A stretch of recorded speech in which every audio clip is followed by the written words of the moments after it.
태산아, 나 죽을 것 같아. 심장이 터질 것 같아. 장모님? 장모님이 왜? 태산아, 부탁이야. 새별 초등학교에 가서 하준이를 데려와 줘, 제발. 하준이요? 그게 무슨... 태산이 묻기도 전에 전화는 끊겼습니다. 이혼한 지 10년 만에 전 장모님에게 걸려온 다급한 전화. 좁은 경비실 한쪽에 놓인 간이 침대 위에 작은 아이가 웅크리고 자고 있었습니다. 태사는 그 모습을 보는 순간 온몸이 굳어버렸습니다. 이야기가 궁금하시다면 구독과 좋아요 눌러주세요. 댓글로 지금 어디서 시청하고 계신지 소통해 주신다면 앞으로 더 좋은 영상 제작에 큰 힘이 됩니다. 강태사는 49층 건물의 회의실에서 냉정한 목소리로 말을 이어가고 있었습니다. 유리창 너머로 보이는 서울 시내의 야경은 화려했지만 그의 눈빛만큼은 차가웠습니다. 45살이면 이제 재고 정리할 때입니다. 필요 없는 건 다 내다 버려야죠. 태산의 말에 회의실 안은 순식간에 얼어붙었습니다. 중역들은 고개를 숙인 채 아무 말도 하지 못했습니다. 태산은 10년 동안 이 회사를 일궈온 사람이었습니다. 작은 건설 하청업체에서 시작해 지금은 수백억 원대 계약을 따내는 회사의 사장이 된 남자였죠. 하지만 그 과정에서 그가 벌인 것들에 대해선 아무도 묻지 않았습니다. 회의를 마친 태사는 강남의 고급 펜트하우스로 돌아왔습니다. 넓은 거실에는 값비싼 가구들이 놓여 있었지만 집안은 텅 비어 있는 것처럼 고요했습니다. 태사는 와인 한 잔을 따라 들고 소파에 앉았습니다. 창밖의 야경을 바라보던 그때 휴대폰이 울렸습니다.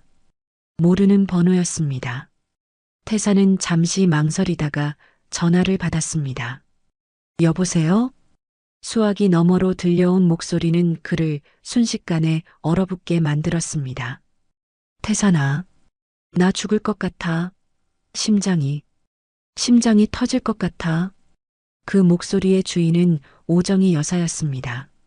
태산의 전 장모, 10년 전 그가 등을 돌렸던 바로 그 사람이었죠. 장모님? 장모님이 왜? 태산의 목소리는 떨리기 시작했습니다. 오 여사는 숨을 몰아쉬며 힘겹게 말을 이어갔습니다. 태산아, 부탁이야. 새별 초등학교에 가서 하준이를 데려와줘. 제발. 그 아이를, 하준이를 아무도 데려갈 사람이 없어. 하준이요? 그게 무슨... 태산이 묻기도 전에 전화는 끊겼습니다. 그는 멍하니 휴대폰을 바라보았습니다. 이혼한 지 10년 동안 한 번도 서로 연락한 적이 없었습니다. 그런데 갑자기 전화를 하셔서 아이를 데려다 달라니 태사는 당황스러웠죠. 하지만 장모님의 목소리가 너무 애절해서 무시할 수 없었습니다.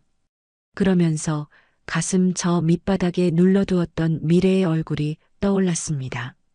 12년 전 웨딩드레스를 입고 환하게 웃으며 자신의 손을 잡아주었던 그녀. 그러다 문득 정신을 차리고 재킷을 집어들었습니다. 지하 주차장으로 내려가 고급 외제차에 시동을 걸었습니다.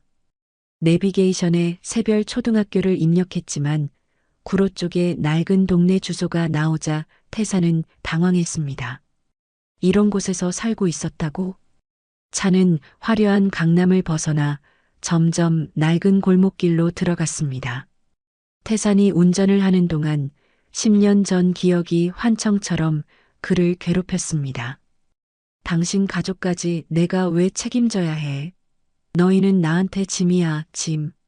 그때 자신이 미래에게 내뱉었던 그 잔인한 말이 지금도 생생하게 들렸습니다. 태사는 핸들을 꽉 쥐었습니다. 손에서 땀이 흘렀습니다. 내비게이션은 점점 더 좁은 골목길로 그를 안내했습니다. 고급 외제차가 이런 곳을 달리는 것 자체가 어색했습니다. 골목길 어귀에서 내비게이션은 길을 잃었습니다. 태사는 차를 세우고 창밖을 내다보았습니다. 낡은 벽돌집들과 좁은 골목, 그 사이로 희미하게 학교 건물이 보였습니다. 태사는 차에서 내려 걸어갔습니다. 명품 구두가 울퉁불퉁한 골목길을 걸으며 소리를 냈습니다. 몇몇 주민들이 그를 신기한 듯 쳐다보았습니다. 이 동네에는 어울리지 않는 옷차림이었으니까요. 드디어 새별 초등학교 정문에 도착했습니다. 이미 밤 9시가 넘어 교문은 굳게 닫혀 있었습니다. 태사는 경비실 불빛을 보고 그쪽으로 향했습니다. 저기요, 실례합니다. 태산이 경비실 문을 두드리자 나이든 경비원이 문을 열었습니다. 경비원은 태산의 옷차림과 그 뒤로 보이는 외제차를 번갈아 보며 경계하는 눈빛을 보냈습니다. 누구세요? 이 시간에 무슨 일이신지? 저 하준이라는 아이를 데리러 왔습니다. 태산의 말에 경비원은 더욱 의심스러운 표정을 지었습니다. 처음 보는 분인데요. 신분증 좀 보여주시겠습니까? 경비원의 목소리는 단호했습니다. 태사는 당황하며 지갑을 꺼냈습니다. 신분증을 내밀었지만 경비원은 쉽게 믿지 않았습니다. 강태산, 하준이 할머니한테서 연락 받으셨나 보군요. 아이는 안에 있습니다. 따라오세요. 경비원은 태산을 경비실 안쪽으로 안내했습니다. 좁은 경비실 한쪽에 놓인 간이 침대 위에 작은 아이가 웅크리고 자고 있었습니다. 태사는 그 모습을 보는 순간 온몸이 굳어버렸습니다. 아이는 8살이나 9살쯤 되어 보였습니다. 얇은 이불을 덮고 자는 모습이 너무나 작고 연약해 보였습니다. 태사는 천천히 아이에게 다가갔습니다. 그리고 아이의 얼굴을 자세히 들여다보았습니다. 그 순간 태사는 숨을 쉴 수 없었습니다. 눈매가 자신과 똑같았습니다.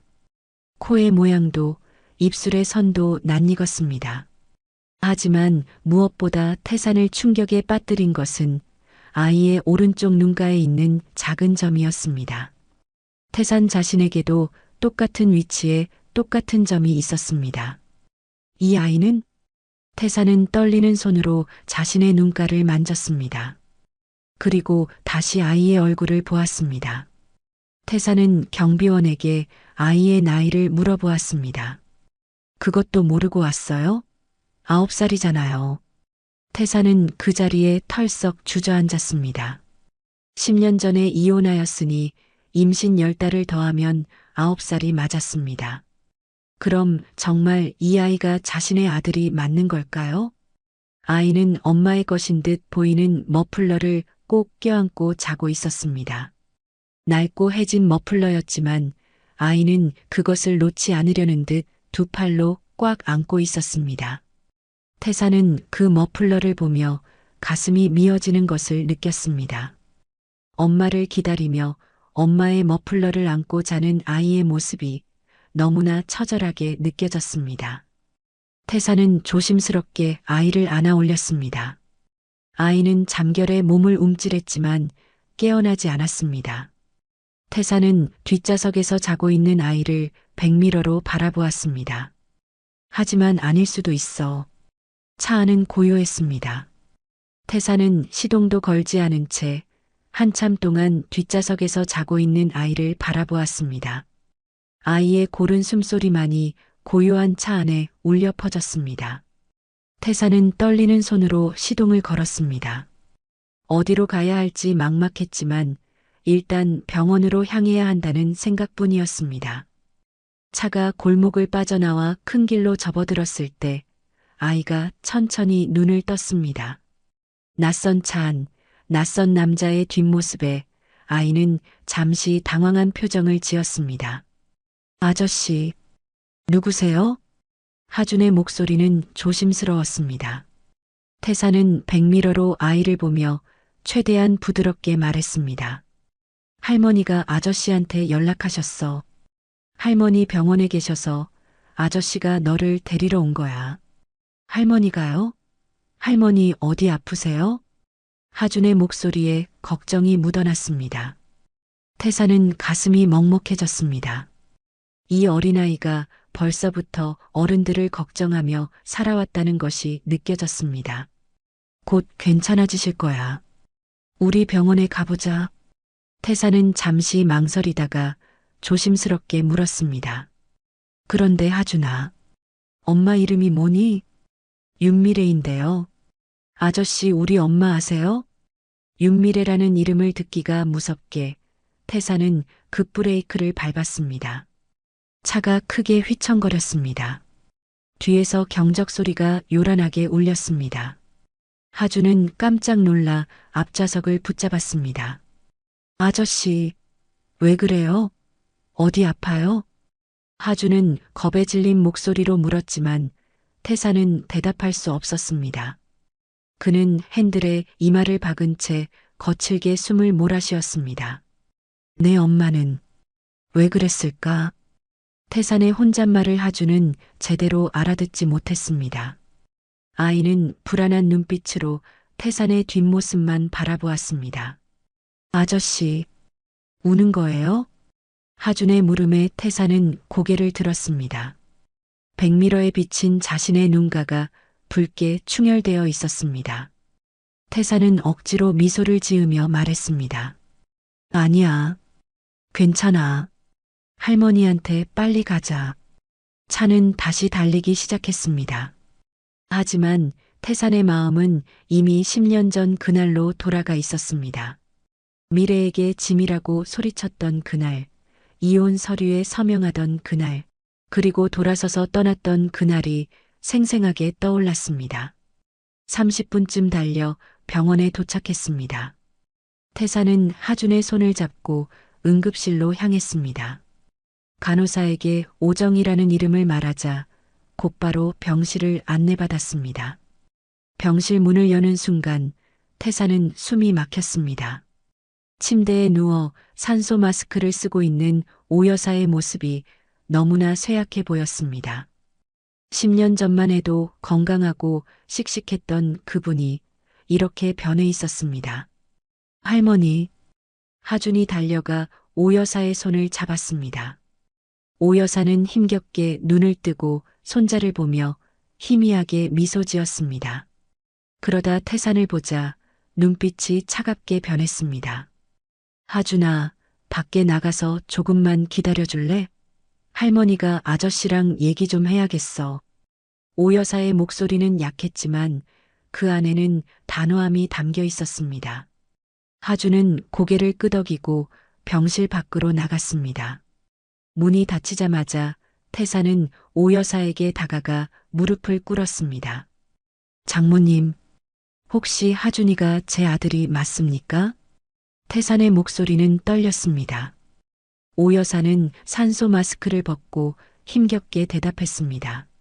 하준이 얼굴을 보고도 모르겠나?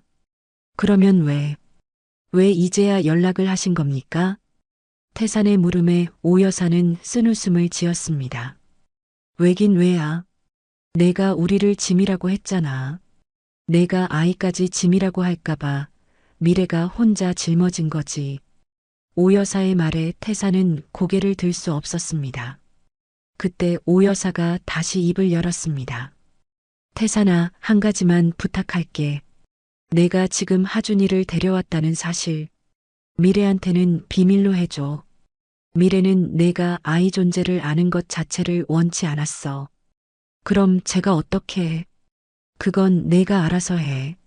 내가 왜 너한테 방법까지 알려줘야 하니? 오 여사의 목소리에는 분노가 섞여 있었습니다. 그녀는 잠시 숨을 고르더니 떨리는 목소리로 말을 이어갔습니다. 10년 전 기억나니? 미래 아버지가 연대보증을 서주셨다가 사기를 당했을 때, 우리 집안이 하루아침에 무너졌을 때, 너는 뭐라고 했지? 태사는 아무 말도 할 수 없었습니다. 오 여사는 계속했습니다. 너는 미래한테 이렇게 말했어. 당신 가족까지 내가 왜 책임져야 해? 너희는 나한테 짐이야, 짐. 그 말 들었을 때 미래가 얼마나 무너졌는지 아나? 장모님, 그때 미래는 이미 임신 3개월이었어. 오 여사의 말에 태사는 머리를 쥐어뜯었습니다. 오 여사는 눈물을 흘리며 말을 이었습니다. 미래는 병원 응급실에서 혼자 아이를 낳았어. 진통이 와서 택시를 타고 병원에 갔는데 옆에는 아무도 없었지.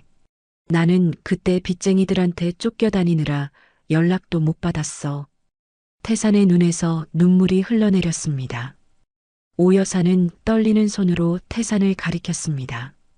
미래는 그 후로 9년 동안 간호사 야간 근무를 하면서 아이를 키웠어. 밤에는 환자들을 돌보고, 낮에는 아이를 돌보고, 잠은 언제 자냐고? 아이 유치원 보내고 2~3시간 자는 게 전부였어.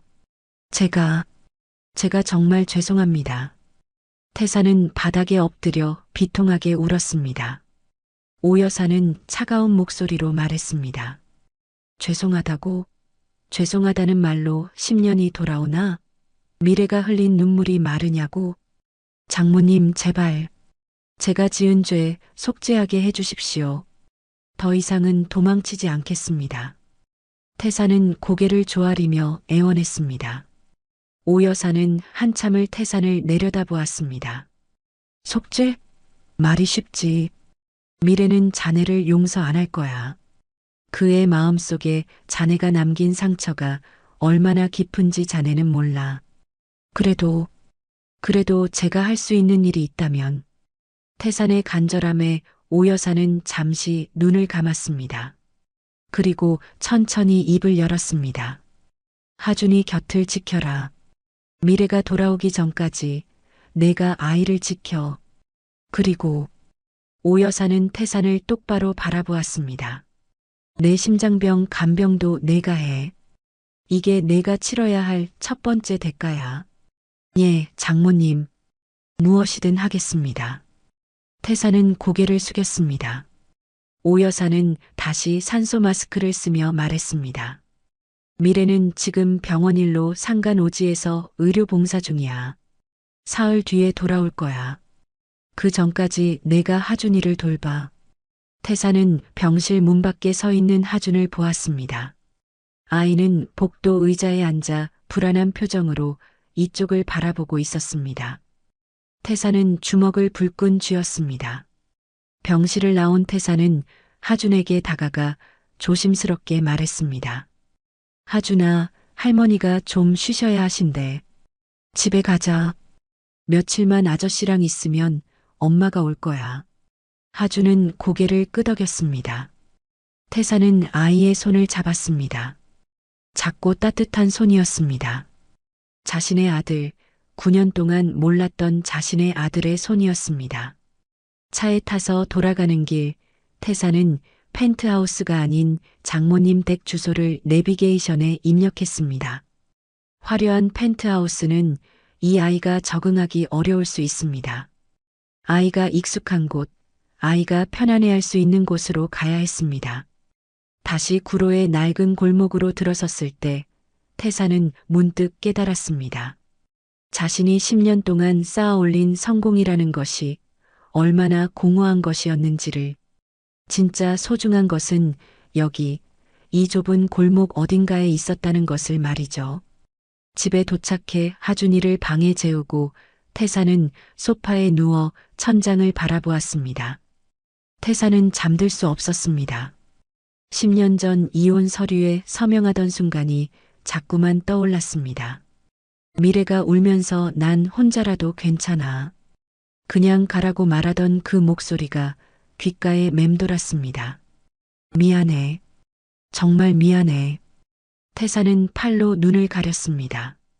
하지만 눈물은 멈추지 않았습니다. 45년을 살면서 처음으로 진심으로 후회했습니다.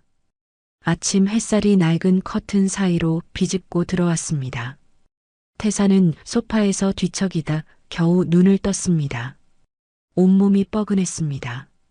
평생 푹신한 침대에서 자던 그에게 딱딱한 소파는 고문과도 같았습니다. 하지만 불평할 자격이 없다는 것을 태사는 알고 있었습니다. 거실 시계를 보니 아침 7시였습니다. 태사는 조심스럽게 일어나 하준이의 방 쪽을 바라보았습니다. 문틈으로 아이의 고른 숨소리가 들렸습니다. 태사는 부엌으로 가서 냉장고를 열었습니다. 김치, 된장, 계란 몇 개가 전부였습니다. 태사는 한숨을 쉬었습니다. 요리라고는 라면밖에 끓여본 적이 없는 그였습니다. 그때 거실 책장 위에 놓인 스케치북이 눈에 들어왔습니다. 태사는 천천히 다가가 스케치북을 집어들었습니다. 표지에는 삐뚤빼뚤한 글씨로 강하준이라고 쓰여 있었습니다. 태사는 조심스럽게 스케치북을 펼쳤습니다. 첫 장에는 할머니 그림이 그려져 있었습니다. 환하게 웃고 있는 할머니의 모습이었습니다. 다음 장에는 엄마 그림이 있었습니다. 간호사 옷을 입은 엄마가 환자를 돌보는 그림이었습니다. 태사는 한 장 한 장 넘겼습니다. 그러다 어느 페이지에서 손이 멈췄습니다. 가족 그림이었습니다. 할머니, 엄마 그리고 하준이가 손을 잡고 서 있었습니다. 세 사람 모두 환하게 웃고 있었습니다. 그런데 그림 한쪽 구석에 네 번째 사람이 있었습니다. 아니, 사람이라고 하기는 어려웠습니다. 그것은 검게 칠해진 실루엣이었습니다. 얼굴도 표정도 없이 그저 검은 그림자로만 표현된 존재였습니다. 태사는 그림 아래에 적힌 글씨를 읽었습니다. 우리 가족, 엄마, 할머니, 나, 그리고 아빠라고 쓰여 있었습니다. 태산의 손이 떨렸습니다. 스케치북이 바닥에 떨어졌습니다. 검은 그림자. 태산은 무릎을 꿇고 주저앉았습니다. 아이의 마음속에서 자신은 얼굴도 없는 검은 그림자였습니다. 존재하지만 존재하지 않는 것, 있지만 없는 것 같은 그런 존재였습니다. 바로 그때 10년 전 기억이 선명하게 떠올랐습니다. 10년 전 그날 밤이었습니다. 미래는 거실 소파에 앉아 울고 있었습니다. 손에는 빨간 독촉장 뭉치가 들려 있었습니다. 미래의 아버지가 친구의 연대보증을 서주었다가 사기를 당한 직후였습니다. 3억 원이라는 거액의 빚이 하루아침에 미래의 가족에게 덮쳐왔습니다. 태사는 그때 막 회사를 키우고 있었습니다. 큰 계약을 따내기 직전이었습니다. 그에게 3억은 큰 돈이었지만 불가능한 금액은 아니었습니다. 하지만 태사는 선택했습니다. 미래의 가족이 아닌 자신의 성공을 선택했습니다. 태산 씨, 미안해. 우리 아버지가 잘못하셨어. 그래도 우리 가족인데. 미래는 울면서 애원했습니다. 하지만 태사는 차갑게 말했습니다. 당신 가족까지 내가 왜 책임져야 해? 지금 내가 이 계약 놓치면 다 끝이야. 너희는 나한테 짐이야, 짐. 나는 더 이상 너희 가족 문제에 휘말리고 싶지 않아. 태사는 소리를 지르며 서류 가방을 집어들고 나가버렸습니다. 그날 밤 미래는 혼자 남겨졌습니다. 그리고 그로부터 일주일 후 미래는 이혼 서류를 들고 태산을 찾아왔습니다. 서명해줘. 나 혼자 살게. 당신 짐 안 될게. 미래의 목소리는 텅 비어 있었습니다. 감정도 눈물도 없는 목소리였습니다. 태사는 그 서류에 주저없이 서명했습니다. 그리고 돌아서서 떠났습니다. 미래가 뱃속에 아이를 품고 있다는 사실도 모른 채로 말이죠. 현재로 돌아온 태사는 바닥에 주저앉아 고개를 떨구었습니다. 내가 정말 짐승만도 못한 놈이었구나. 하준의 방문이 열리는 소리가 들렸습니다. 태사는 황급히 눈물을 닦고 일어섰습니다. 하준이 졸린 눈으로 나왔습니다. 아저씨, 배고파요. 그래, 밥 먹자. 아저씨가 뭐 해줄게. 태사는 부엌으로 가서 라면을 꺼냈습니다. 그런데 하준이 고개를 저었습니다. 아침부터 라면은 안 돼요. 할머니가 아침은 밥 먹어야 한다고 했어요. 그래, 그럼. 태사는 당황했습니다. 밥은 어떻게 하는 것인지조차 잘 몰랐습니다. 하준이 옆으로 와서 냉장고에서 계란을 꺼냈습니다. 계란 프라이 해주세요. 저는 그거 좋아해요. 태사는 고개를 끄덕이고 프라이팬을 꺼냈습니다. 그런데 기름을 너무 많이 두르는 바람에 계란이 기름에 튀었습니다. 하준이 깔깔 웃었습니다. 아저씨, 요리 정말 못하시네요. 미안, 아저씨가 서툴러서. 태사는 어색하게 웃으며 어떻게든 계란 프라이를 만들었습니다. 밥과 김치, 그리고 그을린 계란 프라이가 전부였지만 하준은 맛있게 먹었습니다. 그런데 아저씨는 우리 엄마랑 어떻게 아세요? 하준의 질문에 태사는 숨이 막혔습니다. 뭐라고 대답해야 할까요? 태사는 한참을 망설이다가 입을 열었습니다.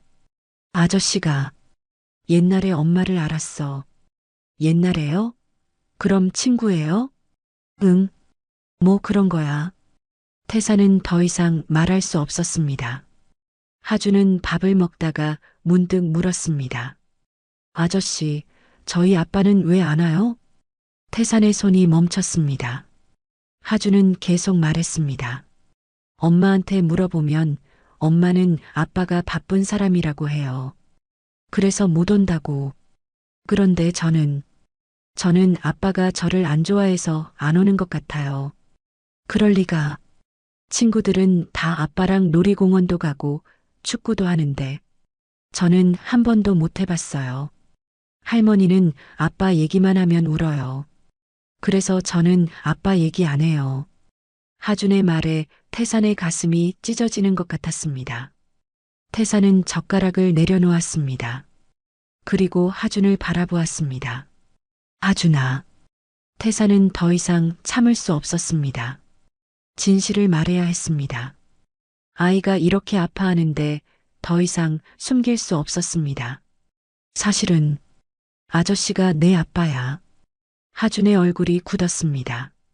숟가락이 바닥에 떨어졌습니다. 네, 아저씨가 내 아빠란다. 태사는 떨리는 목소리로 말했습니다. 하준은 고개를 저었습니다. 아니에요. 거짓말이에요. 하준아, 아저씨가. 싫어요. 아저씨 거짓말쟁이에요. 하준은 소리를 지르며 밥상을 밀쳤습니다.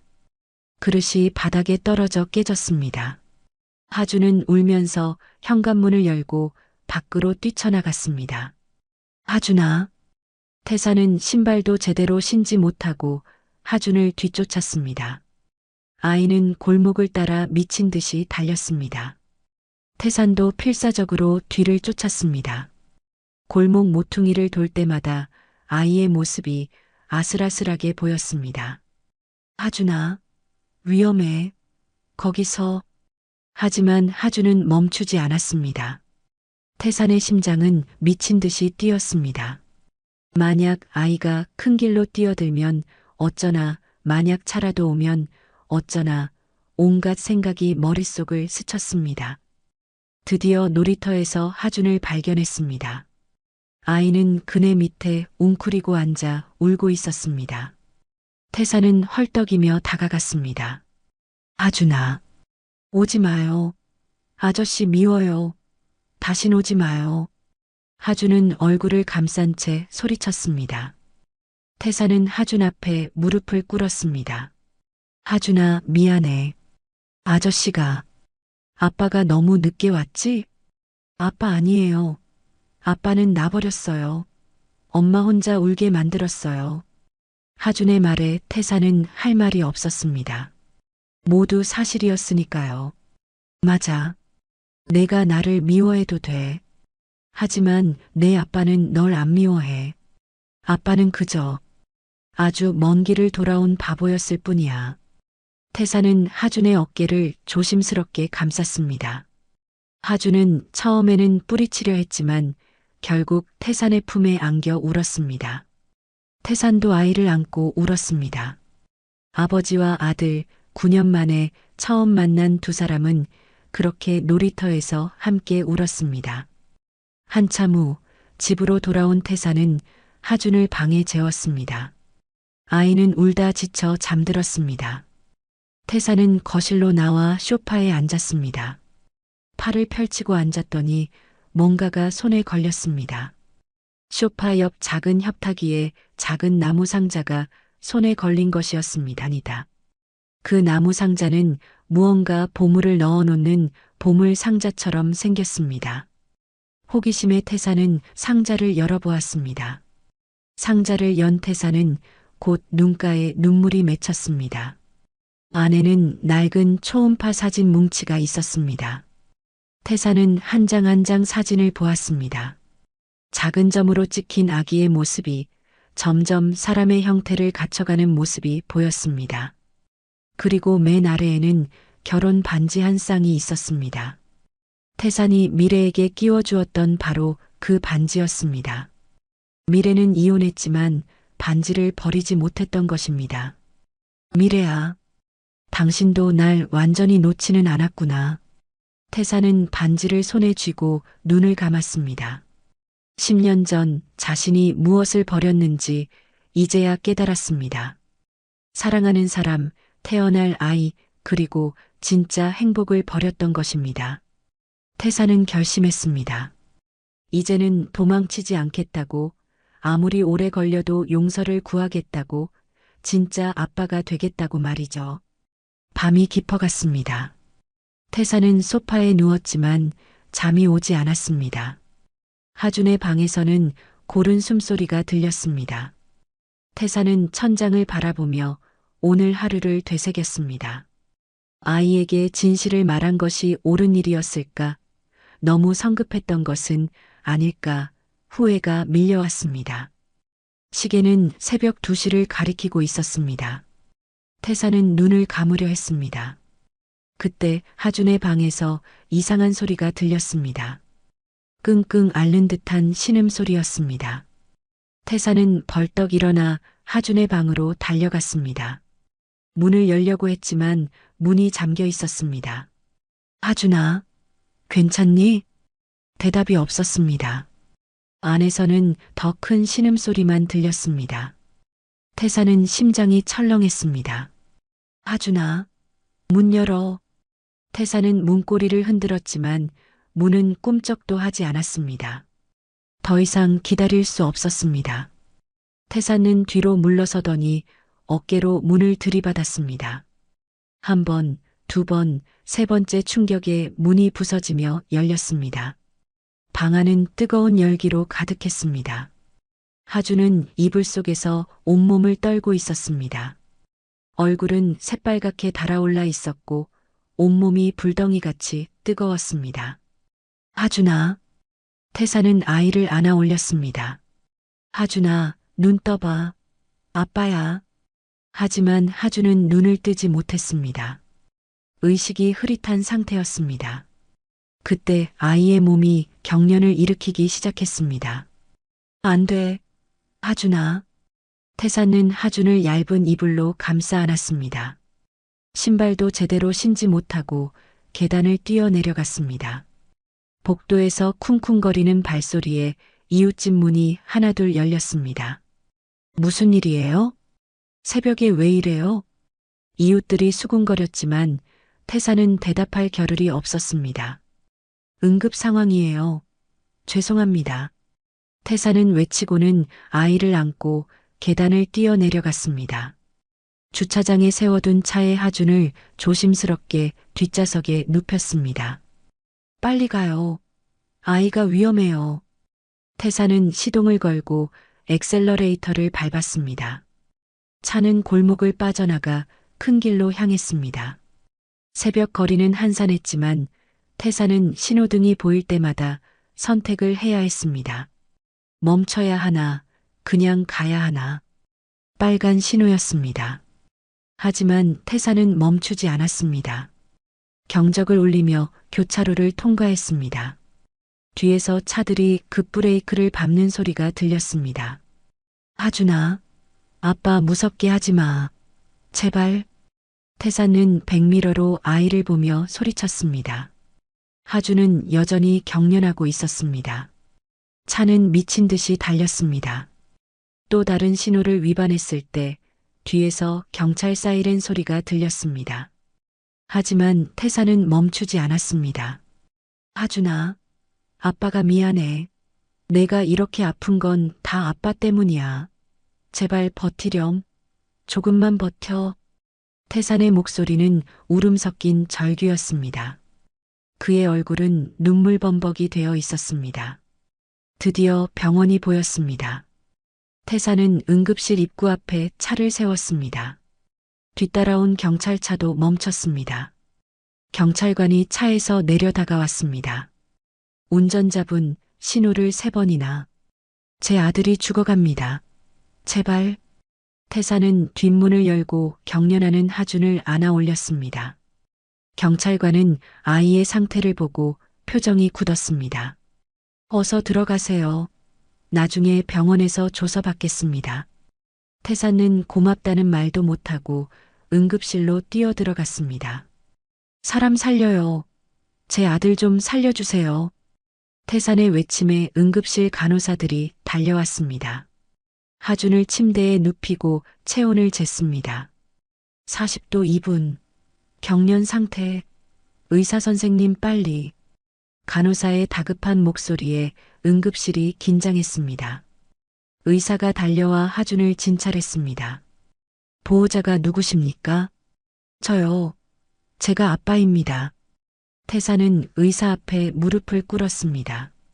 제발 제 아들 좀 살려주세요. 제발. 의사는 태산을 일으켜 세웠습니다. 진정하세요.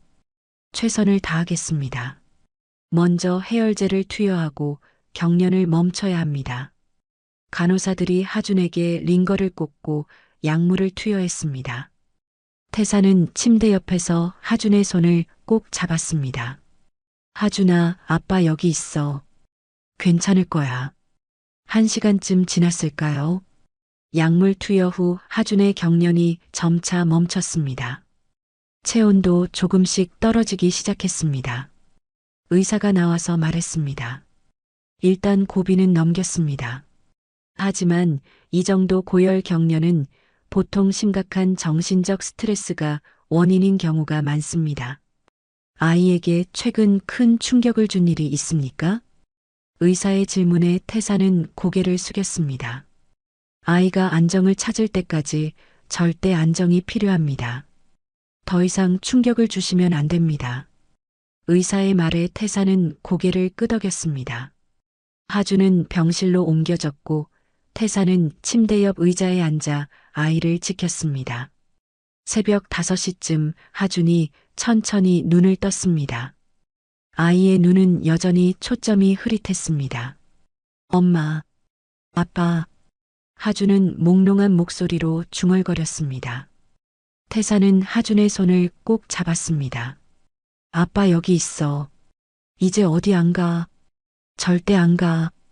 태사는 하준의 손등에 이마를 대고 눈물을 흘렸습니다. 뜨거운 눈물이 아이의 손을 적셨습니다. 해가 뜨기 시작했습니다. 태산의 휴대폰이 울렸습니다. 비서의 전화였습니다. 사장님, 오전 10시에 500억 계약건 최종 미팅이 있습니다. 준비하셔야. 태산은 비서의 말을 끊었습니다. 취소해. 네. 사장님, 이 계약 따내려고 6개월을 준비했잖습니까? 취소하라고. 오늘 오전 미팅 전부 취소해. 아니, 앞으로 한 달 일정 다 취소해. 사장님, 정신 차리세요. 이 계약 놓치면 내게는 지금 500억보다 더 중요한 게 있어. 더 이상 말하지 마. 태사는 전화를 끊어버렸습니다. 그리고 휴대폰 전원을 껐습니다. 같은 병원에 입원해 있던 오 여사가 달려와서 그런 태산을 보았습니다. 그녀의 눈에는 놀라움과 함께 미세한 인정의 빛이 담겨 있었습니다. 정말 변했구나. 장모님 오셨어요? 미래한테 연락할 방법이 없을까요? 하준이가 이렇게 아픈데. 미래는 지금 핸드폰도 안 터지는 곳에 있어. 모레나 돼야 돌아와. 태사는 한숨을 쉬었습니다. 아이가 이렇게 아픈데 엄마에게 연락이 안 된다니. 태사는 무력감에 빠졌습니다. 아무것도 할 수 없었습니다. 그저 아이 곁을 지키는 것밖에는. 태사는 하준의 침대 옆에 앉아 하룻밤을 지샜습니다. 아이의 체온을 수시로 확인하고 땀을 닦아주고 손을 잡아주었습니다. 처음으로 아버지다운 일을 하고 있었습니다. 9년 늦었지만 그래도 지금이라도 하고 있었습니다. 아침이 되자 하준의 열은 많이 내렸습니다. 의사는 이틀 정도 입원 관찰이 필요하다고 했습니다. 태사는 고개를 끄덕였습니다. 태사는 혼자 남아 하준을 지켰습니다. 창밖으로 아침 햇살이 들어왔습니다. 서울 시내 어딘가에서 사람들은 출근을 하고 회사는 돌아가고 계약은 오가고 있겠지요. 하지만 태산에게는 지금 이 순간 이 아이가 전부였습니다. 하준아, 아빠가 늦었지? 9년이나 늦었어. 하지만 이제는 안 늦을게. 내가 학교 갈 때도 밥 먹을 때도 잠잘 때도 아빠가 옆에 있을게. 약속해. 태사는 하준의 작은 손을 두 손으로 감싸며 조용히 맹세했습니다. 창밖의 햇살이 두 사람을 비추었습니다. 아버지와 아들 9년 만에 진짜로 만난 두 사람의 첫 아침이었습니다. 이틀이 지났습니다. 하준의 상태는 많이 나아졌습니다. 열도 내렸고 의식도 또렷해졌습니다. 하지만 태산과 눈을 마주치려 하지 않았습니다. 아이는 여전히 혼란스러워했습니다. 갑자기 나타난 아빠라는 존재가 아이에게는 아직 낯설고 두려운 것이었습니다. 태사는 이틀 내내 병실을 떠나지 않았습니다. 간이 침대를 빌려 병실 한쪽에서 잤고 하준이 깨면 물을 떠다 주고 죽을 먹여주었습니다. 서툴렀지만 최선을 다했습니다. 오 여사는 그런 태산의 모습을 지켜보며 아무 말도 하지 않았습니다. 셋째 날 오후였습니다. 병실 문이 거칠게 열렸습니다. 간호사 유니폼을 입은 여자가 숨을 헐떡이며 뛰어들어왔습니다. 긴 머리는 흐트러져 있었고 얼굴은 창백했습니다. 윤미래였습니다. 하준아. 미래는 침대로 달려가 하준을 끌어안았습니다. 하준도 엄마를 보자 울음을 터뜨렸습니다. 엄마, 엄마, 미안해, 하준아. 엄마가 늦었지? 엄마가 미안해. 미래는 아이를 안고 흐느꼈습니다. 그러다 병실 한쪽에 서 있는 남자를 보았습니다. 10년 만에 보는 얼굴이었습니다. 강태산이었습니다. 미래의 얼굴이 급격히 굳어졌습니다. 눈빛이 차갑게 변했습니다. 미래는 천천히 하준을 놓고 일어섰습니다. 그리고 태산에게 다가갔습니다. 당신이 여기 왜 있어? 미래의 목소리는 떨리고 있었습니다. 분노로 떨리는 목소리였습니다. 태산은 입을 열려 했지만 말이 나오지 않았습니다. 당신이 무슨 짓을 한 거야? 미래는 갑자기 태산의 가슴을 주먹으로 쳤습니다. 한 번, 두 번, 세 번. 미래의 주먹에는 10년간 쌓인 한이 담겨 있었습니다. 왜 나타난 거야? 왜 우리 삶을 망친 거야? 미래야, 당신은 남이야. 10년 전에 우리를 버렸잖아. 아빠 자격 없어. 없다고. 미래는 소리를 지르며 계속 태산을 쳤습니다. 태산은 피하지 않았습니다. 그저 묵묵히 맞았습니다. 미래의 주먹은 점점 힘을 잃어갔습니다. 마침내 미래는 태산의 가슴에 이마를 대고 흐느꼈습니다. 왜 이제 와서? 오 여사가 미래의 어깨를 감쌌습니다. 미래야, 진정해. 하준이가 보고 있어. 미래는 뒤를 돌아보았습니다. 하준이 침대에서 불안한 눈빛으로 이쪽을 바라보고 있었습니다. 미래는 눈물을 닦고 침대로 돌아갔습니다. 태사는 병실 밖으로 나가려 했습니다. 하지만 미래가 말했습니다. 아직 할 말 안 끝났어. 태사는 멈춰 섰습니다. 미래는 하준의 이마를 쓰다듬으며 말했습니다. 하준아, 엄마가 복도에서 잠깐 얘기하고 올게. 할머니랑 있어. 엄마, 어디 가지 마. 금방 올게. 약속해. 미래는 하준의 손을 꼭 잡았다가 놓았습니다. 그리고 복도로 나갔습니다. 태산도 따라 나갔습니다. 복도 끝, 사람이 없는 곳에서 미래가 돌아섰습니다. 그녀의 눈에는 눈물이 가득했지만 목소리는 차가웠습니다. 어떻게 알았어? 어떻게 하준이를 찾아낸 거야? 태사는 대답하기 전에 무릎을 꿇었습니다. 복도 한가운데에서 태사는 미래 앞에 무릎을 꿇었습니다. 맞아. 내가 쓰레기였어. 태산의 목소리는 떨렸지만 단호했습니다. 내가 10년 전에 당신을 버렸어. 당신 가족을 짐이라고 했어. 용서받을 수 없는 짓을 했어.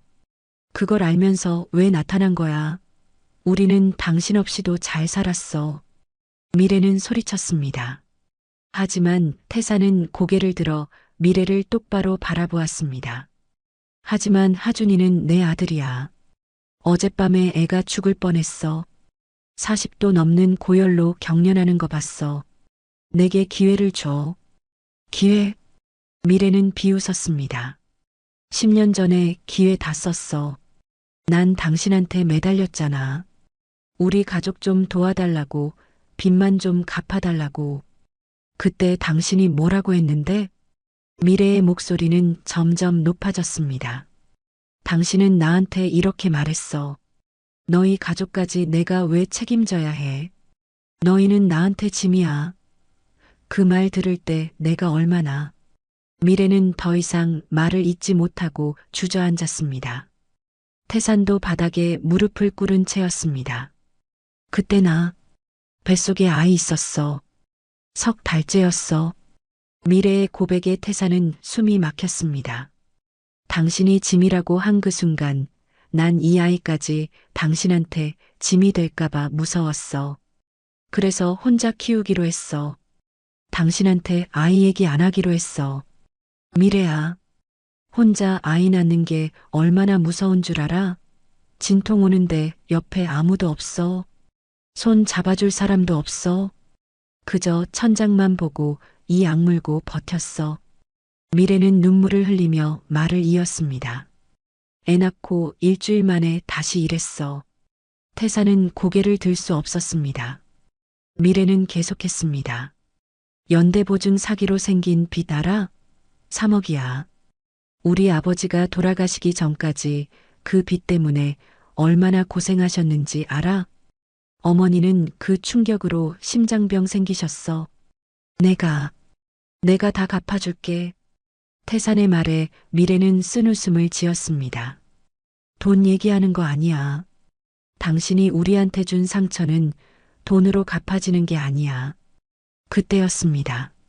병실 문이 열리고 하준이 나왔습니다. 아이는 링거 거치대를 끌고 복도로 나왔습니다. 하준아, 왜 나왔어? 미래가 놀라 달려갔습니다.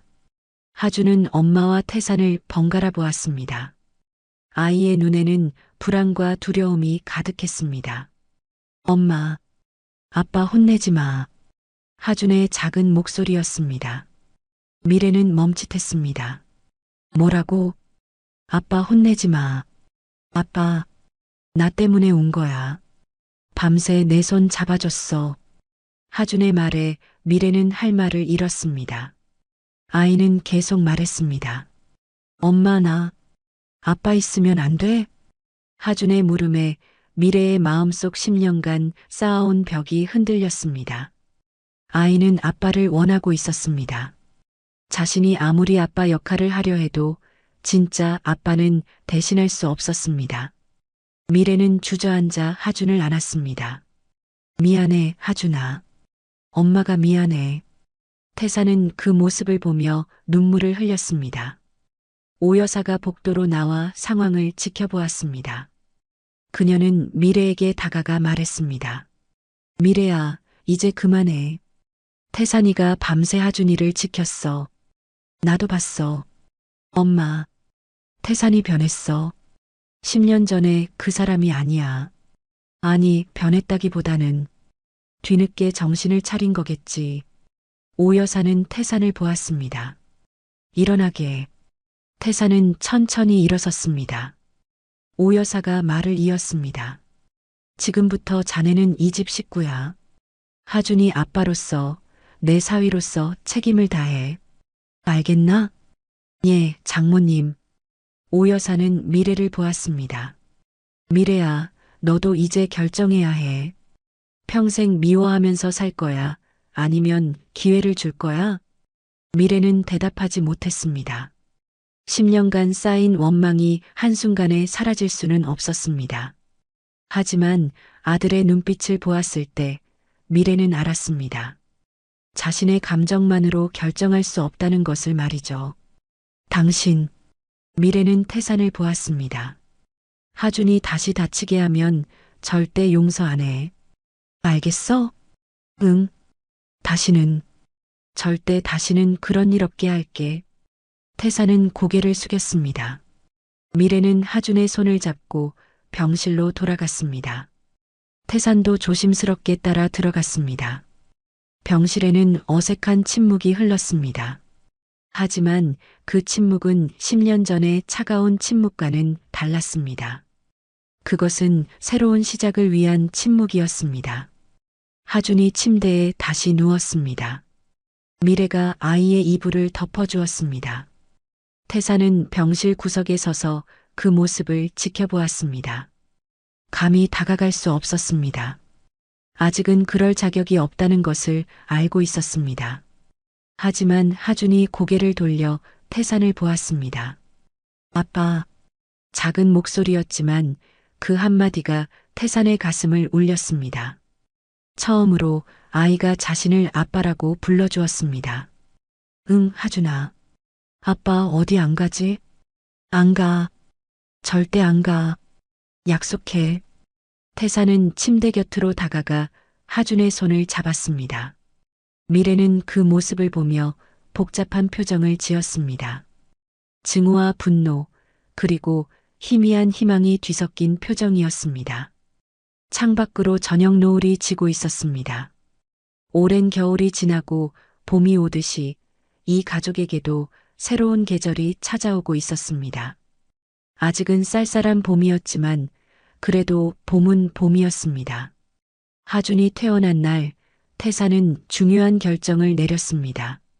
병원 주차장에서 미래에게 조심스럽게 말을 꺼냈습니다. 미래야, 내가 앞으로 이 동네에서 지내려고 하는데. 미래는 태산을 의심스러운 눈으로 바라보았습니다. 무슨 소리야? 당신 강남에 펜트하우스 있잖아. 그건 처분할 거야. 하준이 곁에 있어야 하니까. 미래는 잠시 말이 없었습니다. 오 여사가 끼어들었습니다. 그래, 그게 좋겠다. 우리 집은 좁으니까 내가 따로 구해서 살아라. 하지만 조건이 있어. 말씀하세요, 장모님. 매일 아침 하준이 등교는 내가 시켜. 그리고 내 병원 갈 때도 내가 데려다 줘. 알겠니? 예, 당연히 그렇게 하겠습니다. 사흘 후 태사는 정말로 강남의 펜트하우스를 내놓았습니다. 부동산 중개인은 깜짝 놀랐습니다. 사장님, 이 집이 얼마짜리인데요? 왜 이렇게 싸게 파십니까? 필요 없어졌어요. 빨리 처리해 주세요. 태사는 회사 지분도 정리하기 시작했습니다. 비서가 사무실로 찾아와 애원했습니다. 사장님, 정신 차리세요. 10년 동안 쌓아온 건데 왜 이러십니까? 10년 동안 잘못 쌓아왔어. 이제 제대로 쌓을 거야. 그게 무슨 말씀이십니까? 내 아들 이름으로 재산을 신탁할 거야. 회사는 전문 경영인한테 맡기고 태사는 변호사 사무실에서 서류에 서명했습니다. 강하준 명의로 된 신탁 계좌가 만들어졌습니다. 수백억 원의 재산이 그 안으로 들어갔습니다. 태산의 사업 파트너들이 찾아와 만류했습니다. 강 사장 미쳤소? 이제 막 정점을 찍는 시점인데 자네들이 계속 잘해주게. 난 더 중요한 일이 생겼어. 더 중요한 일이 뭐요? 아버지 노릇. 태산의 대답에 파트너들은 어이없다는 표정을 지었습니다. 하지만 태산의 결심은 확고했습니다. 일주일 후 태산은 작은 트럭 한 대에 짐을 실었습니다. 고급 가구들은 모두 두고 필요한 옷가지와 책 몇 권만 챙겼습니다. 외제차도 반납했습니다. 대신 중고 국산 경차를 한 대 샀습니다. 10년 된 낡은 차였지만 태산에게는 그것으로 충분했습니다. 구로 동네로 들어서는 길, 태산은 이상한 기분을 느꼈습니다. 10년 전엔 벗어나고 싶었던 곳이었습니다. 좁은 골목, 낡은 건물들, 소박한 사람들. 그때는 이 모든 것이 초라하게 느껴졌습니다. 하지만 지금은 달랐습니다. 이곳에 자신의 아들이 있고 자신이 지켜야 할 사람들이 있었습니다. 태산이 빌린 오피스텔은 장모님 댁에서 걸어서 10분 거리였습니다. 작은 원룸이었습니다. 펜트하우스에 화장실만 했습니다. 하지만 태산은 불평하지 않았습니다. 짐을 풀고 있을 때 문이 두드려졌습니다. 오 여사였습니다. 들어가도 되겠나? 예, 장모님. 들어오세요. 오 여사는 방 안을 둘러보았습니다. 여기서 살 수 있겠어? 충분합니다. 아니, 넘칩니다. 오 여사는 태산을 빤히 보았습니다. 태산아, 한 가지만 물어보자. 너 진심이니? 예. 하준이한테, 미래한테 진심이냐고. 아니면 일시적인 감정이냐고. 태산은 오 여사의 눈을 똑바로 보았습니다. 제 평생을 걸겠습니다. 장모님. 오 여사는 한참을 태산을 바라보다가 고개를 끄덕였습니다. 좋아. 그럼 내일부터 출근해라. 출근이요? 매일 아침 7시에 우리 집으로 와. 하준이 아침 먹이고 학교 데려다 주는 게 내 첫 번째 일이야. 예, 장모님. 그리고 내 병원 진료 있는 날은 자네가 데려다 줘. 알겠지? 물론입니다. 다음 날 아침 6시 반, 태산은 일어나 준비했습니다. 면도를 하고 깨끗한 옷을 입었습니다. 그리고 7시 정각에 장모님 댁 문을 두드렸습니다. 오 여사가 문을 열었습니다. 정확하구나. 앞으로 매일 이 시간에 오겠습니다. 부엌에서는 미래가 아침을 준비하고 있었습니다. 간호사 야간 근무를 마치고 온 모습이었습니다. 얼굴에는 피곤함이 역력했습니다. 미래야, 내가 할게. 태산이 다가가자 미래는 손을 저었습니다. 됐어. 내가 할게. 하지만 밤새 일했잖아. 이 정도는 익숙해. 신경 쓰지 마. 미래의 차가운 태도에 태산은 물러섰습니다. 억지로 다가갈 수는 없었습니다. 대신 거실을 정리하기 시작했습니다. 하준의 학교 가방을 챙기고 준비물을 확인했습니다. 하준이 일어났습니다. 아이는 태산을 보고 조금 놀란 표정을 지었습니다. 아빠, 여기 왜 왔어? 너 학교 데려다 주려고. 앞으로 매일 아빠가 데려다 줄 거야. 정말? 하준의 눈이 반짝였습니다. 태산은 아이의 머리를 쓰다듬었습니다. 응, 약속했잖아. 아빠 어디 안 간다고. 식사를 마친 후 태산은 하준과 함께 학교로 향했습니다. 걸어서 15분 거리였습니다. 하준은 태산의 손을 잡고 걸었습니다. 아빠, 우리 반 친구들한테 아빠 소개해도 돼? 그럼. 당연하지. 학교 교문 앞에는 이미 많은 아이들과 부모들이 있었습니다. 하준이 친구들에게 달려가 소리쳤습니다. 얘들아, 내 아빠야. 친구들이 태산을 쳐다보았습니다. 한 아이가 물었습니다. 하준아, 내 아빠 처음 본다. 지금까지 못 봤는데. 하준은 잠시 망설이다가 대답했습니다. 우리 아빠 아주 먼 곳에서 일하다가 이제 돌아왔어. 이제는 매일 올 거야.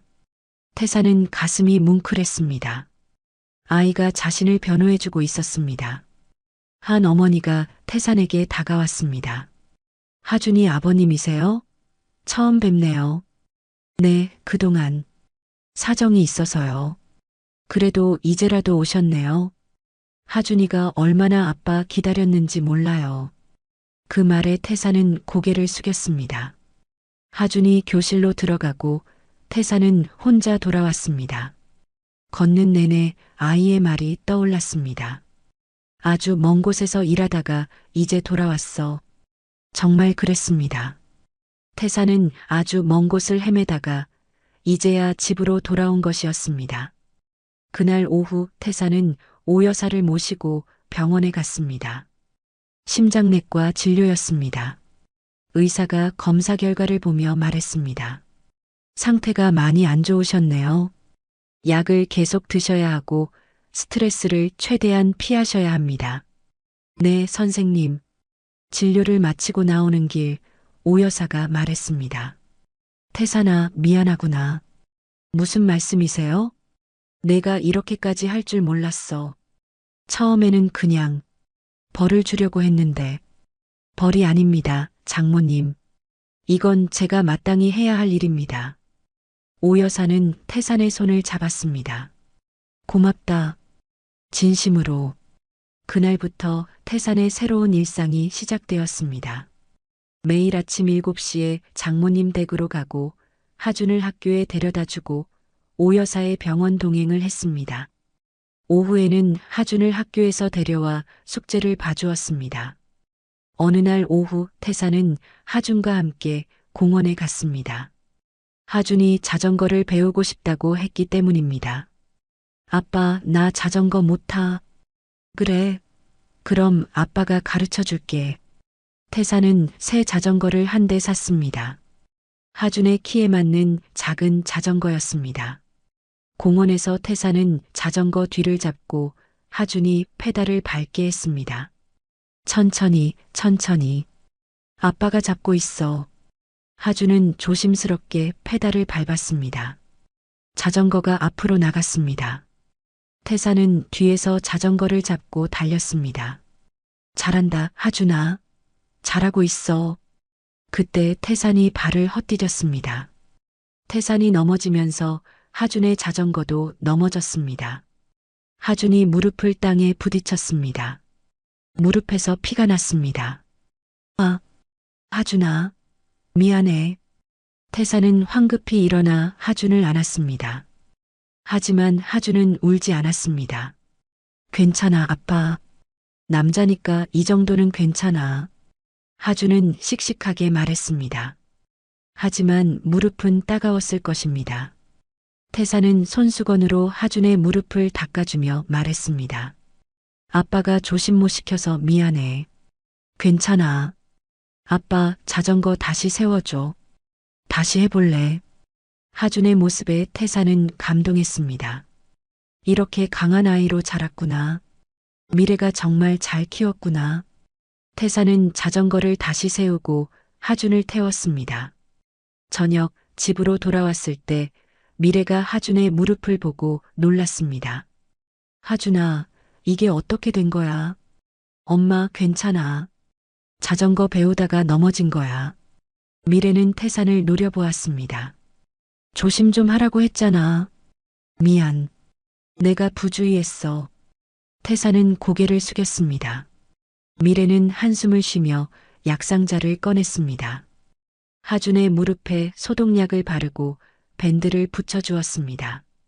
그날 밤 하준이 잠든 후 태산은 거실에서 하준의 스케치북을 다시 펼쳤습니다. 검은 그림자가 그려진 그 페이지였습니다. 태산은 조심스럽게 연필을 들었습니다. 그리고 검은 그림자 위에 천천히 얼굴을 그려넣기 시작했습니다. 웃는 얼굴이었습니다. 환하게 웃고 있는 아빠의 얼굴이었습니다. 언젠가는 내가 날 이렇게 기억해줬으면 좋겠다. 태산은 조용히 속삭이며 그림을 완성했습니다. 검은 그림자는 이제 웃는 아빠가 되어 있었습니다. 비록 서투른 그림이었지만 태산의 마음이 담겨 있었습니다. 그날부터 태산은 매일 하준의 곁을 지켰습니다. 돈으로도 말로도 아닌 시간과 헌신으로 속죄하기 시작했습니다. 그것이 진짜 아버지가 되는 유일한 길이라는 것을 알았기 때문입니다. 한 달이 흘렀습니다. 태산의 일상은 완전히 달라져 있었습니다. 새벽 6시에 일어나 조깅을 하고 7시에 장모님 댁에 가서 하준이 아침 먹이고 학교에 데려다 주는 것이 이제 자연스러워졌습니다.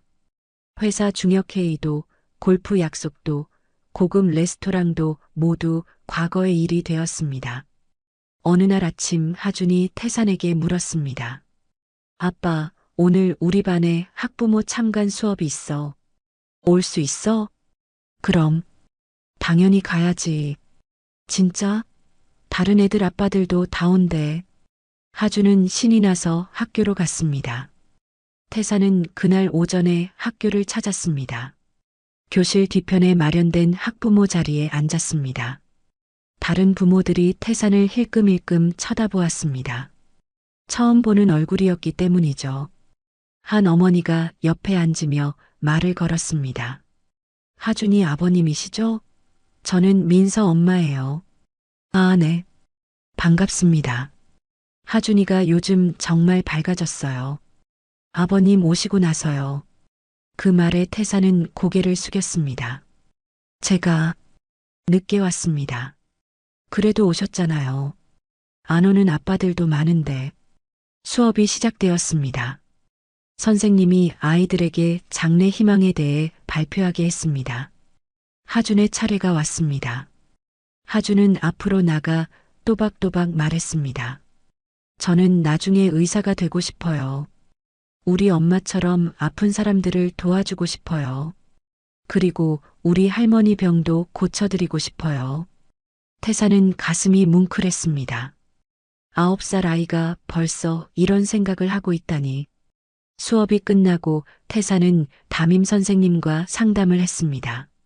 하준이 아버님이시죠? 처음 뵙겠습니다. 죄송합니다. 그동안 사정이 있어서. 괜찮습니다. 하준이가 요즘 수업 태도가 정말 좋아졌어요. 전에는 좀 산만하고 불안해 보였는데 요즘은 집중도 잘하고 친구들이랑도 잘 어울려요. 그렇습니까? 네. 가정이 안정되니까 아이도 안정되는 것 같아요. 앞으로도 잘 부탁드립니다. 선생님의 말에 태산은 책임감을 느꼈습니다. 자신이 있고 없고가 아이에게 이렇게 큰 영향을 미친다는 것을 실감했습니다. 그날 오후 태산은 하준과 함께 숙제를 하고 있었습니다. 수학 문제였는데 초등학교 2학년 문제가 생각보다 어려웠습니다. 아빠, 이 문제 어떻게 풀어? 이건. 태산은 문제를 들여다보았습니다. 사과가 몇 개 있고 몇 개를 먹고 몇 개를 더 샀다는 내용이었습니다. 간단해 보였지만 막상 설명하려니 어려웠습니다. 아빠, 이것도 몰라? 하준이 웃으며 물었습니다. 태산은 어색하게 웃었습니다. 아빠가 공부를 다시 해야겠다. 괜찮아. 내가 가르쳐 줄게. 하준은 태산에게 문제 푸는 방법을 차근차근 설명해 주었습니다. 태산은 아이의 설명을 들으며 고개를 끄덕였습니다. 아이가 선생님이 되고 자신이 학생이 된 기분이었습니다. 우와, 우리 하준이가 선생님보다 더 잘 가르치는데? 에이, 아빠가 일부러 그러는 거지. 두 사람은 함께 웃었습니다. 태산은 이런 평범한 순간이 얼마나 소중한지 깨달았습니다. 태산은 미래에게도 그동안의 고생을 보상해주고 싶었습니다. 다음 날 태산은 변호사와 만나 10년 전 경매로 넘어간 미래 아버지의 상가 건물에 대해 조사를 시작했습니다. 현재 소유주를 찾아내고 매입 가능성을 타진했습니다. 쉽지 않은 일이었지만 태산은 포기하지 않았습니다. 일주일 후 태산은 놀라운 소식을 들었습니다. 상가 건물의 현재 소유주가 매각 의사가 있다는 것이었습니다. 가격은 30억이었습니다. 태산은 망설이지 않고 계약을 진행했습니다. 저녁 태사는 미래에게 조심스럽게 말을 꺼냈습니다. 미래야, 잠깐 얘기 좀 할 수 있을까? 무슨 일인데? 태사는 봉투 하나를 꺼냈습니다. 안에는 부동산 등기부등본이 들어 있었습니다. 이게 뭔데? 10년 전에 경매로 넘어간 아버님 상가 건물이야. 내가 되찾았어.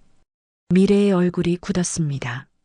서류를 들여다보던 미래의 손이 떨리기 시작했습니다. 이게 우리 아버지 건물. 명의는 장모님으로 해뒀어. 이제 다시 당신 가족 거야.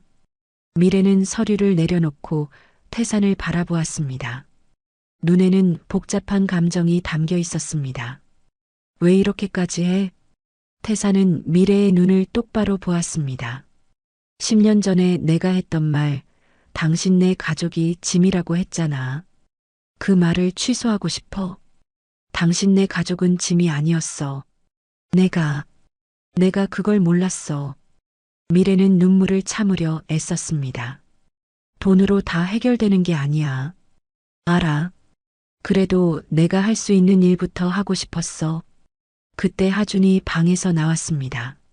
엄마, 왜 울어? 미래는 황급히 눈물을 닦았습니다. 안 울어.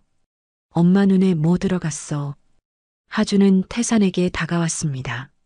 아빠, 오늘 숙제 봐줄 거지? 그럼. 당연하지. 하준은 태산의 손을 잡아 끌었습니다. 태산은 미래를 한 번 더 보고 하준을 따라갔습니다. 미래는 혼자 거실에 남아 서류를 다시 들여다보았습니다. 오 여사가 미래 옆에 앉았습니다. 미래야. 엄마. 저 사람 변했어. 진짜로. 미래는 대답하지 않았습니다. 하지만 마음 한구석이 조금씩 녹아내리고 있다는 것을 부정할 수 없었습니다. 그날 밤 하준과 숙제를 마친 태사는 집으로 돌아가려고 했습니다. 현관문을 나서는데 미래가 불렀습니다. 잠깐만. 태사는 돌아섰습니다. 미래가 작은 쇼핑백을 내밀었습니다. 이게 뭐야? 반찬. 당신 혼자 사니까 제대로 못 먹을 것 같아서. 태사는 쇼핑백을 받아들었습니다. 무거웠습니다. 여러 가지 반찬이 들어있는 것 같았습니다. 고마워. 착각하지 마. 하준이 때문에 하는 거야. 아빠가 건강해야 하준이 볼 수 있으니까. 예, 알겠습니다. 태사는 봉투를 소중히 안고 집으로 돌아갔습니다. 집에 와서 봉투를 열어보니 김치, 나물, 조림 등 여러 반찬이 담겨 있었습니다. 태사는 밥을 지어 반찬과 함께 먹었습니다. 10년 전 미래가 해주던 그 맛이었습니다. 태사는 밥을 먹으며 눈물을 흘렸습니다. 이렇게 평범한 것이, 이렇게 소중한 것이었는지 이제야 알았습니다. 고급 레스토랑의 어떤 음식보다 미래가 만든 이 소박한 반찬이 더 맛있었습니다. 다음 날 아침 태사는 평소보다 일찍 장모님 댁에 도착했습니다. 하준이 아직 자고 있었습니다. 태사는 조용히 부엌으로 가서 짜파게티를 끓이기 시작했습니다. 이번에는 제대로 끓이고 싶었습니다. 물을 끓이고 면을 넣고 시간을 재면서 정성껏 끓였습니다. 그런데 하준이 일어나 부엌으로 왔습니다. 아빠, 짜파게티 끓이는 거야? 응. 하준이 좋아한다고 해서. 우와, 아빠가 짜파게티 끓일 줄 알아? 할머니가 잘 끓인다고 했잖아. 아빠도 배웠어. 태사는 짜파게티를 그릇에 담아 하준에게 내밀었습니다. 하준이 한 입 먹고 눈을 반짝였습니다.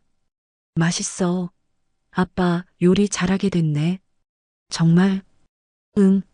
이제 아빠가 요리 선생님이야. 하준의 칭찬에 태사는 환하게 웃었습니다. 이런 작은 것 하나에도 이렇게 기쁠 수 있다는 것이 신기했습니다. 미래가 밤 근무를 마치고 돌아왔습니다.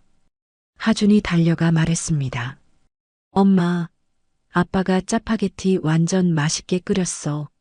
미래는 태산을 보았습니다. 태사는 어색하게 웃었습니다. 미래도 작게, 아주 작게 미소 지었습니다. 그것은 10년 만에 태산에게 보여준 첫 미소였습니다. 태산은 그 미소를 보며 생각했습니다. 아직 갈 길이 멀지만 조금씩, 아주 조금씩 가까워지고 있다고. 언젠가는 진짜 가족이 될 수 있을 거라고 말이죠. 5월이 되었습니다. 하준이 학교에서 가정통신문을 가져왔습니다. 태사는 하준과 함께 가방을 정리하다가 그 종이를 발견했습니다. 아빠, 다음 주에 운동회래. 운동회? 응. 그리고 여기 봐. 아빠와 함께 달리기도 있어. 하준은 신이 나서 가정통신문을 태산에게 보여줬습니다. 태산은 종이를 받아들고 찬찬히 읽어 내려갔습니다. 학부모 참여 종목에 아빠와 함께 2인 삼각 달리기라고 쓰여 있었습니다. 아빠, 우리 같이 할 수 있지? 하준의 눈망울이 기대로 반짝였습니다. 태사는 고개를 끄덕였습니다. 당연하지. 아빠가 꼭 갈게. 운동회 당일 태사는 일찍 일어나 준비했습니다. 오랜만에 트레이닝복을 입었습니다. 거울을 보니 낯선 자신의 모습이 보였습니다. 한때는 맞춤 정장만 입고 다녔는데 지금은 낡은 트레이닝복을 입고 있었습니다. 하지만 이상하게 마음이 편했습니다. 학교 운동장에는 이미 많은 학부모들이 모여 있었습니다. 태산이 운동장에 들어서자 몇몇 아버지들이 그를 쳐다보았습니다. 미래와 오 여사도 도착했습니다. 미래는 태산을 보고 살짝 놀란 표정을 지었습니다. 체육복까지 준비했네? 예. 하준이랑 달리기 해야 하니까요. 무리하지 마. 다칠 수도 있어. 미래의 말에는 걱정이 묻어났습니다. 태사는 그 말이 반가웠습니다. 운동회가 시작되었고 드디어 아빠와 함께 2인 삼각 달리기 시간이 되었습니다. 12쌍의 아빠와 아이들이 출발선에 섰습니다. 태산과 하준도 그중 한 쌍이었습니다. 두 사람의 다리를 끈으로 묶었습니다. 제자리에 심판의 목소리가 울렸습니다. 출발. 호루라기 소리와 함께 12쌍이 동시에 뛰기 시작했습니다. 태산과 하준도 발을 맞춰 뛰었습니다. 하나, 둘, 하나, 둘. 두 사람의 호흡이 맞아떨어졌습니다. 하지만 30m쯤 달렸을 때 숨이 턱까지 차올랐습니다. 다리가 후들거렸습니다. 45살 나이를 실감하는 순간이었습니다. 아빠, 힘내. 하준의 목소리가 들렸습니다. 태사는 이를 악물었습니다.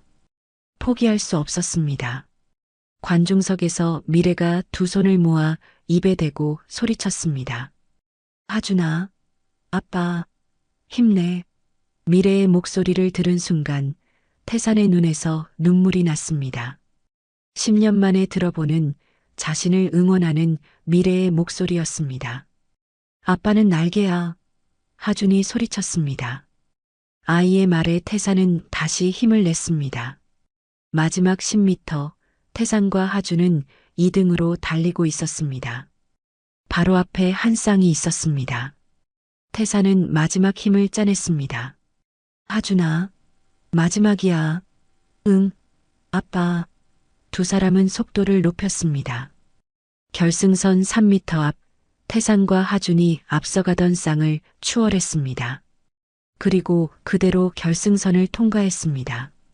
1등, 심판이 외쳤습니다. 태산은 그 자리에 주저앉았습니다. 숨이 턱까지 차올라 제대로 숨을 쉴 수 없었습니다. 하준이 태산의 목을 껴안았습니다. 아빠, 우리 이겼어. 우리가 1등이야. 그래, 우리가 해냈구나. 태산은 헐떡이면서도 하준을 안았습니다. 아이의 몸에서 땀 냄새가 났지만 그것이 세상에서 가장 좋은 향기처럼 느껴졌습니다. 아빠 최고. 우리 아빠가 제일 빨라. 하준은 친구들에게 소리쳤습니다. 친구들이 몰려와 하준의 어깨를 두드렸습니다. 태사는 그 모습을 보며 가슴이 벅차올랐습니다. 관중석에서 미래가 달려왔습니다. 미래의 얼굴에는 환한 웃음이 가득했습니다. 10년 만에 보는 진심으로 기뻐하는 미래의 얼굴이었습니다. 고생했어. 미래가 태산에게 물병을 건넸습니다. 태산은 물을 받아 들이켰습니다. 미래는 손수건을 꺼내 태산의 땀을 닦아주려다가 멈칫했습니다. 그리고 손수건을 태산에게 건넸습니다. 태산이 손수건을 받는 순간 두 사람의 손이 스쳤습니다. 짧은 순간이었지만 그 순간 오래된 기억들이 떠올랐습니다. 시상식이 열렸고 태산과 하주는 단상에 올라가 금메달을 받았습니다. 하주는 금메달을 목에 걸고 신나게 웃었습니다. 태산도 웃었습니다. 45년을 살아오며 받은 어떤 상보다 이 금메달이 더 값졌습니다. 그날 밤 하준이 태산에게 스케치북을 가져왔습니다. 그 스케치북에는 검은 그림자가 사라져 있었습니다. 하준이가 그린 운동의 그림에는 환하게 웃고 있는 아빠의 얼굴이 있었습니다. 하준은 그림을 보여주며 활짝 웃었습니다. 얼마 후 하준의 10번째 생일이 되었습니다. 태산은 작은 파티를 준비했습니다. 파티장에는 풍선과 케이크가 준비되어 있었습니다. 하준은 케이크 앞에서 촛불을 불며 소원을 빌었습니다. 우리 가족 영원히 함께하게 해주세요. 아이의 소원에 태산과 미래는 눈물을 글썽였습니다. 파티가 끝난 후 미래는 태산의 오피스텔을 찾아왔습니다.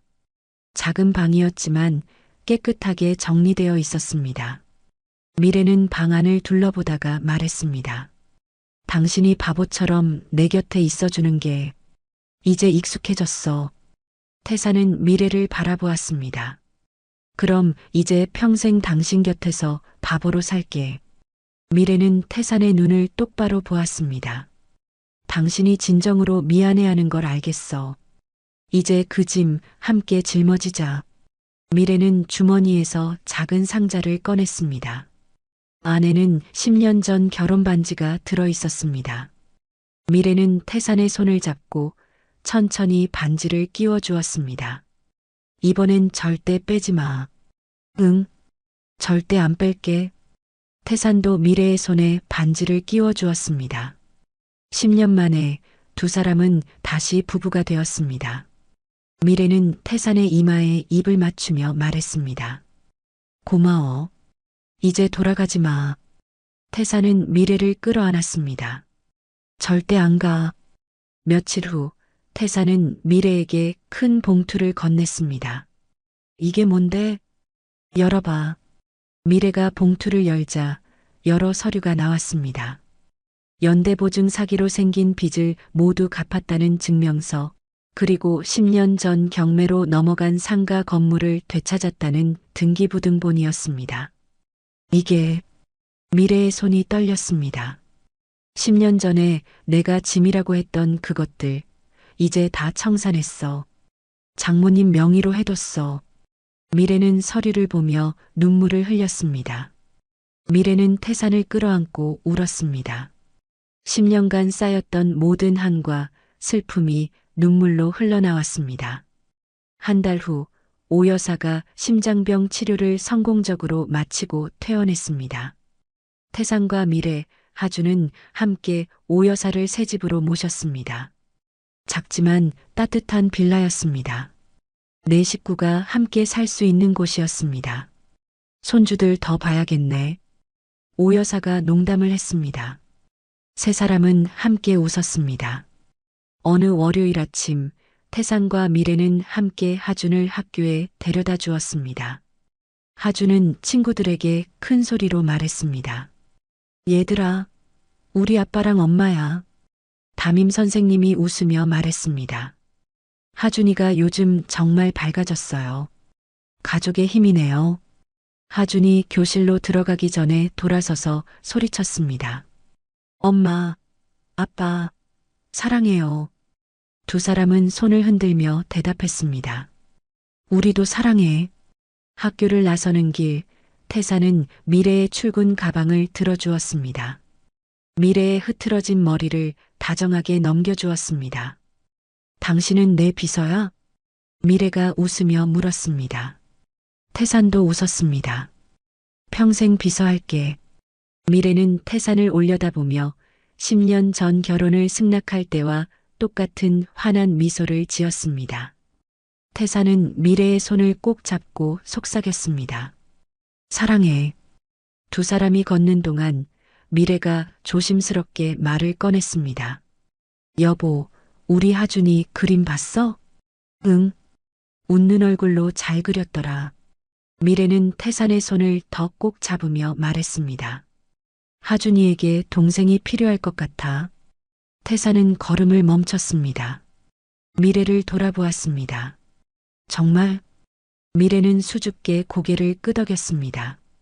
태산은 감격에 벅차 미래를 들어 올리려다가 스스로 멈췄습니다. 조심해야지. 두 사람은 함께 웃었습니다. 태산은 미래를 조심스럽게 끌어안았습니다. 우리 함께 가자. 이번엔 절대 돌아가지 않을게. 약속 지켜. 이번엔 진짜야. 응, 진짜. 그날 저녁 태산은 하준의 스케치북을 다시 펼쳤습니다. 검은 그림자가 그려졌던 그 자리에는 이제 환하게 웃는 아빠가 있었습니다. 그리고 그 옆에 하준이 작은 글씨로 써놓은 메시지가 있었습니다. 사랑해요, 아빠. 태산은 그 글씨를 보며 눈물을 흘렸습니다. 이제야 진짜 아빠가 된 것 같았습니다. 주말 오후 네 식구는 함께 공원으로 산책을 나갔습니다. 오 여사도 건강을 되찾아 함께 걸을 수 있었습니다. 하준은 태산과 미래의 손을 양쪽으로 잡고 가운데서 뛰며 물었습니다. 엄마, 아빠, 우리 영원히 이렇게 있을 거죠? 그럼. 두 사람이 동시에 대답했습니다. 오 여사가 뒤에서 웃으며 말했습니다. 손주 하나 더 생기면 할머니가 얼마나 바빠질지 모르지? 모두가 웃었습니다. 따뜻한 5월의 햇살이 네 사람을 비췄습니다. 그들의 그림자가 땅 위에 하나로 합쳐졌습니다. 할머니, 엄마, 아빠, 아들. 그리고 곧 태어날 새 생명까지. 완전한 가족의 그림자였습니다. 태산은 걸으며 생각했습니다. 45년을 살며 성공이 전부인 줄 알았습니다. 하지만 진짜 성공은 여기 있었습니다. 사랑하는 사람들과 함께 걷는 이 평범한 오후가 세상 어떤 것보다 소중했습니다. 오늘 이야기를 끝까지 들어주셔서 감사합니다. 영상 보시고 느끼신 감정, 댓글로 함께 나눠주세요. 여러분의 한마디가 누군가에겐 큰 위로가 될 수 있습니다. 영상이 마음에 드셨다면 구독과 좋아요로 응원 부탁드립니다.